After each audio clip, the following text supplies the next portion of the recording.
Hello everyone. This is Aprajita from evidyarthi.in and welcome again. So वही topics को हम लोग कंटिन्यू कर लेते हैं. आपके chapter number 4 the Mughal empire history की बुक से भाई हम लोग कर रहे थे. सो कंटिन्यू करते हैं हमारे टॉपिक को. टॉपिक आ गया हमारा जब्त एंड जमींदार. तो भाई इसके अंदर थोड़ा बहुत रेवेन्यू कलेक्शन और इन सब की बात करते हैं.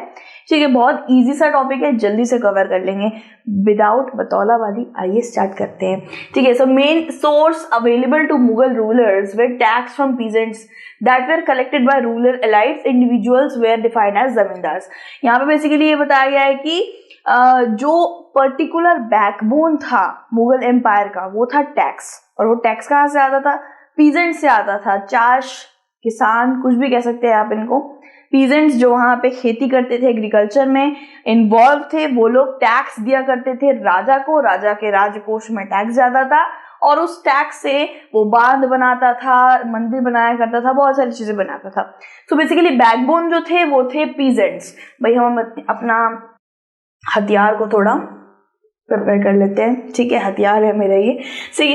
तो that were collected by rural elites. तो अब कभी कभार ये जो टैक्स का जो कलेक्शन होता था वो मनसबदार तो करते ही करते थे, लेकिन बहुत सारे रूरल एलाइट्स भी करते थे. रूरल एलाइट्स कौन होते हैं? यानी कि जो गांव के अंदर सबसे बड़े हेडमैन होते हैं, बड़े बड़े सरदार होते हैं. ठीक है, जमींदार इनको, और इंडिविजुअल्स भी कहते हैं इनको, जो बड़े बड़े इंडिविजुअल्स होते हैं, मतलब कि जो एक गांव को संभालने वाले बड़े व्यक्ति होते हैं. ठीक है, और इनको मुगल एम्पायर डायरेक्टली इनको जमींदार कहला देते हैं. ठीक है, जो भी टैक्स वसूल करता है उसको जमींदार कहला दिया जाता है. ठीक है, जमीन का टैक्स वसूल करने वाला. ठीक है. सो अकबर्स रेवेन्यू मिनिस्टर टोडरमल, अकबर जी के जो रेवेन्यू मिनिस्टर थे, रेवेन्यू कलेक्शन सबका जो ध्यान रखते थे, टोडरमल जी रखते थे. Served crop field prices area cultivated for 10 years period. तो 10 साल से जो भी एरिया कल्टीवेशन में है, यानी कि उसमें एग्रीकल्चर हो रहा है 10 साल से, उस जगह को जाके टोडरमल जी ने एरिया को नापा. उसके कितना ज्यादा उस पर्टिकुलर एरिया से टैक्स आता है, कितनी जगह से कितना टैक्स आता है, कब कब आता है. क्रॉप फील्ड को एक तरीके से सर्वे करा, हर चीज को सर्वे करा, देखा, जांचा. ठीक है. Tax way fixed in each crop in cash. अब टैक्स को फिक्स कर दिया गया था. समझ लीजिए ये आप कह सकते हैं 3 फील्ड है. ठीक है, एक में उग रहा है राइस, एक में उग रहा है व्हीट और एक में उग रहा है मस्टर्ड.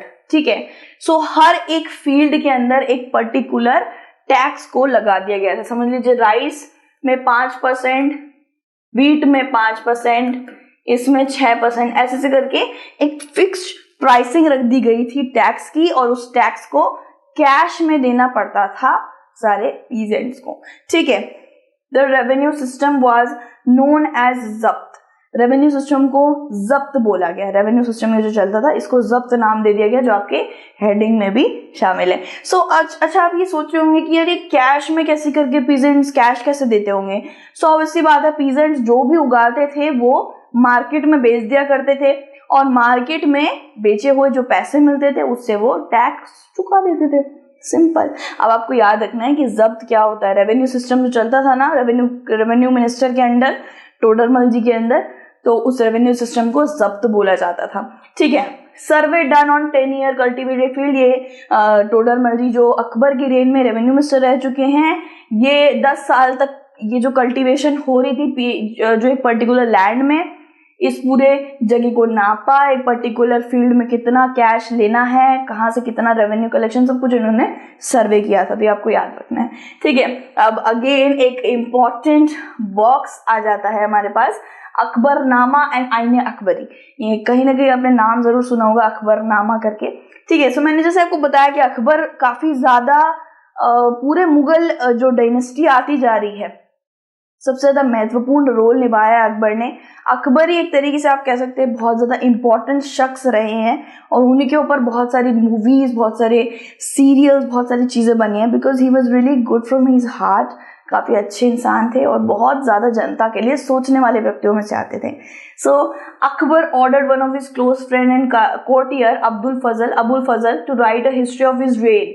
सो अबुल फजल जो काफी अच्छे उनके दोस्त थे, उनको उन्होंने कहा कि यार मेरे बारे में हिस्ट्री में दर्ज करने के लिए, मेरे पूरे जो शासन चला है मेरा उसके बारे में तुम एक किताब लिखो। ठीक है, अबुल फजल ने इसकी 3 वॉल्यूम लिखी थी, अकबर के शासन की 3 वॉल्यूम लिखी थी। टाइटल दिया था इसको अकबरनामा।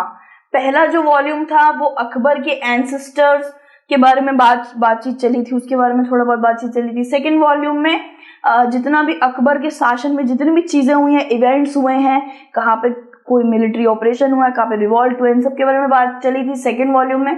थर्ड वॉल्यूम था आईने Akbari, dealt with Akbar's administration, Akbar के एडमिनिस्ट्रेशन की, घर बार की, आर्मी की, रेवेन्यू कलेक्शन कैसा था और उसकी जियोग्राफी, उसके एम्पायर, सब मतलब आप कह सकते हैं पूरी तरीके से उसके राज्य के बारे में बात चली थी। सो पहले वाले में क्या बात चली थी? पहले वाले में उसके एंसेस्टर्स, वो कहाँ से आता है और इन सब चीजों के बारे में, वो कैसे राजा बना, ये सब चीजें उसके बारे में थोड़ी बहुत बात पहले वॉल्यूम में हुई थी। सेकेंड वॉल्यूम में क्या हुआ था? सेकेंड वॉल्यूम में उसके रेन के वक्त पे कौन कौन से इवेंट्स हुए थे, कौन कौन से बैटल हुए थे, उसके बारे में बात हुई थी। और थर्ड का क्या नाम है? आईने अकबरी। ठीक है, आईने अकबरी, इसके अंदर एडमिनिस्ट्रेशन के बारे में, उसका घर कैसा है, उसके घर में कितने नौकर हैं और बाकी सारी चीजों के बारे में थर्ड वॉल्यूम में बातचीत हुई है। ठीक है, इसके बाद क्या है? It also provide rich detail about the tradition and culture of people living in India. The most interesting aspect about the Aine Akbari is its statistic detail about things as diverse crop yield, prices, wages and revenue. So ये जो books है ना, ये जो 3 volume लिखी थी ना अबुल फजल ने, उसके अंदर काफी हद तक अकबर के पूरे रेन, हाउस होल्ड, बीवियां, आर्मी, हर चीज के बारे में इन बुक्स के अंदर आपको मिल जाएगा, जो शायद आर्काइव्स में रखी होंगी।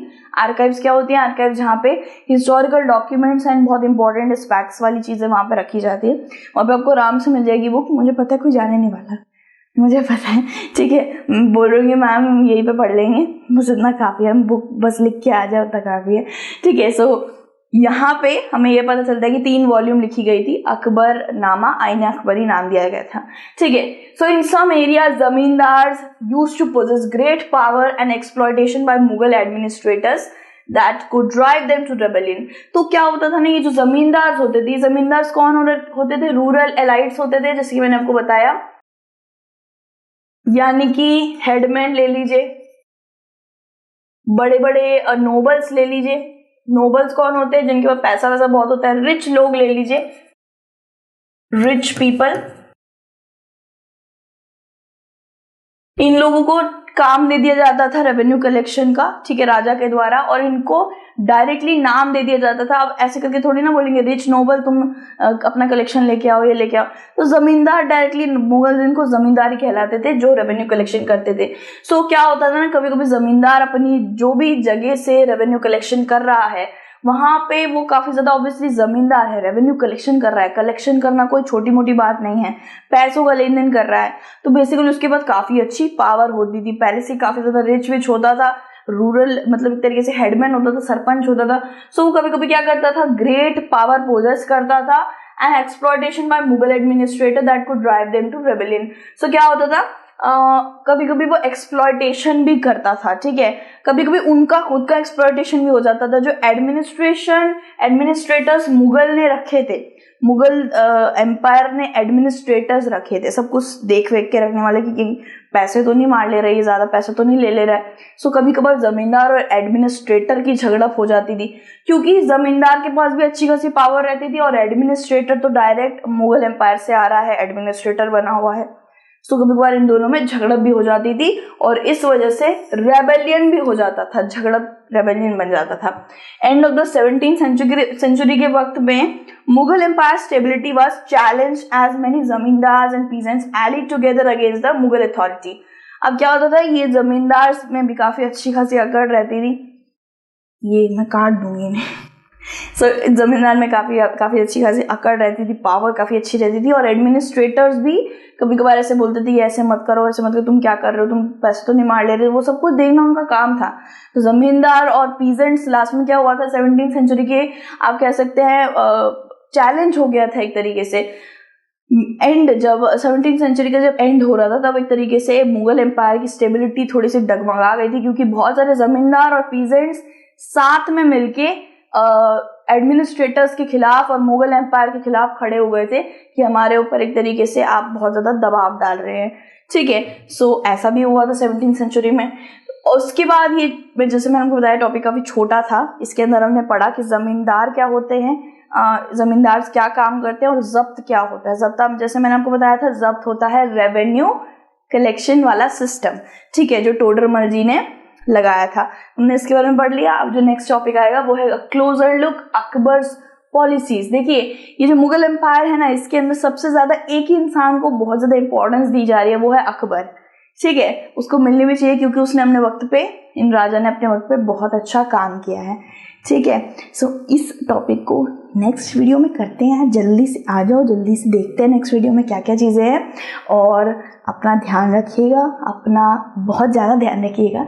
फिर से मिलते हैं नेक्स्ट टॉपिक में। Take care, bye bye चुनमुनुस।